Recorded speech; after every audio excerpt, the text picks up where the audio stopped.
It's a brand new Monday morning. Welcome to Debbie's Grill, where expose of state issues is critically analyzed. My name is Deborah Adoso, devoid of fear or favor or politics. We stand for the truth and for the voiceless.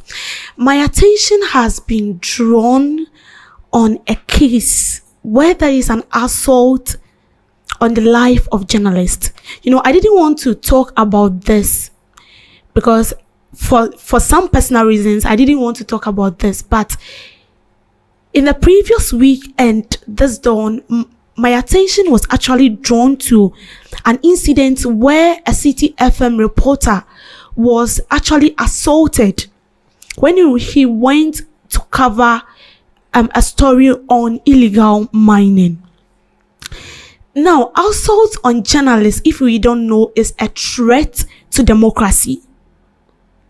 And protecting a journalist is a commitment to preserving press freedom, and as well as a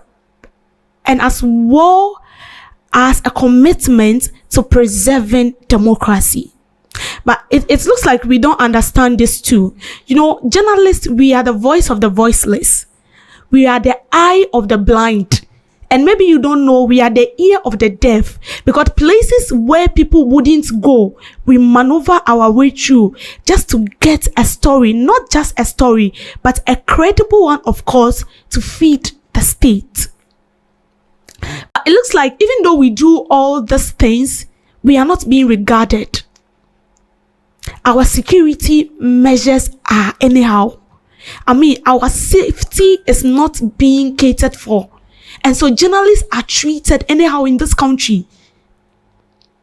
And it does not only have an implication on the country, as I said, it also have a negative implication on the country as a democratic country,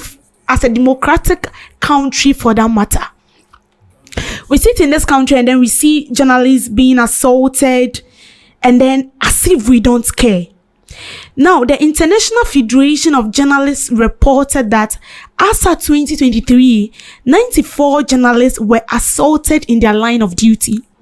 In May 2022, Radio Benya in Elmina had MPP assailants assaulting some staff because they identified among them undermining the distribution of pre-mixed fuel for local fisheries. Erastus Asari was also assaulted on May 3rd, 2023. Sadiq, producer, please be showing. Thank you. This guy was the guy that was actually assaulted yesterday. Sadiq Gariba was physically attacked by a former NDC communication director live on air. That's the picture over there. And now to Ahmed Swale in 2019. Before I said it, producer, please play the video. Maybe they have forgotten. Please play the video for us to see. Ahmed Hussein Swale was murdered in 2019. And this incident happened just after a minister, a whole honorable minister, Kennedy Japan, our very own, came out to show the picture of this innocent investigative journalist. And I want to say it was even up to 1 week. He was actually assaulted, shot twice in the heart. And as we speak now, he's with his creator. And nothing has been done about this. And then for the second time, Ghana has experienced a decline in the yearly global press ranking. Ghana drops from 60th to 22nd position in 2022. So this all falls back to when I say that attack on journalists poses a threat to our democracy. Our security measures are not being taken serious in this country at all. And we as journalists work hand in hand with the government. I won't sit quiet because I'm not being assaulted, so I will keep quiet. No, I'm not going to keep quiet because the people who are being assaulted are journalists, and it can happen to anyone at all. It can happen to me, it can happen to any other journalist. Just as we say anything that concerns the government, just as when the progress is going on, when the government is initiating a program and stuff, we talk about them. We also, our measures, our security, our personal security should be taken seriously. Look at how a journalist has been beaten. And let me ask you a question, whether it speak of us, whether it speak war of us as a country. Journalists are being brutalized, beaten anyhow, assaulted, threatened. And then we don't see anything. No one talks about this. Even when we try to talk about it, they will say we are trying to tarnish the image of the government. And I like it when the GJA president came out, that was last week, saying that they are putting measures in place. It should be fast because we've been hearing we are putting measures in place, and we are not seeing anything. And our people are losing their life. Okay, so let's just say that a day will come and then we journalists will say we are not working again. We are not going to cover any program. We are not going to do anything, whether the government is doing a program or whether the government is bringing out an initiative that will help the country or not. We are going to be quiet. Just imagine how the country will be, the kind of chaos we will find ourselves in, and the kind of ditch and mess we will find ourselves in as a country without the media.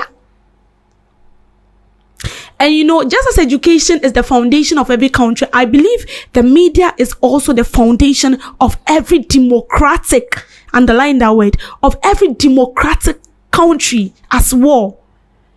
Yes, everyone is entitled to their freedom of speech and stuff, yes, and we the media are also entitled to our speech. But there should be measures put in place for journalists. Just as the way if a minister is coming to town, if president is coming today, convoy like 50 convoys in front of him, at his back, left, right, they should do same for journalists as well, because we are risking our life. We are risking our life to promote the country, not only promote the country, because we are risking our life as well to make sure that the voice of the voiceless is heard. We sit here and then we say things that people are going through in their community. And the government can't do that alone. President Mahama can't do that alone. He can't be going to every community and stuff. And even if the ministers are going there, sometimes the feedback they bring is not what they've actually went there to do. And so we, the media, we actually bring out the facts, what is on the ground. And then this City FM journalist was brutally beaten yesterday because he went to cover on illegal mining. And they scattered his camera and a whole lot. And it was alleged that some police personnel were involved. And they kept him waiting till 7 p.m. in the evening. What have we done as a country? Like, what have we done to you people to deserve this kind of treatment as media personnel? You see, just as we value everything that has to do with the government and all stuff, our life also needs to be valued, because this work we are doing is between life and death.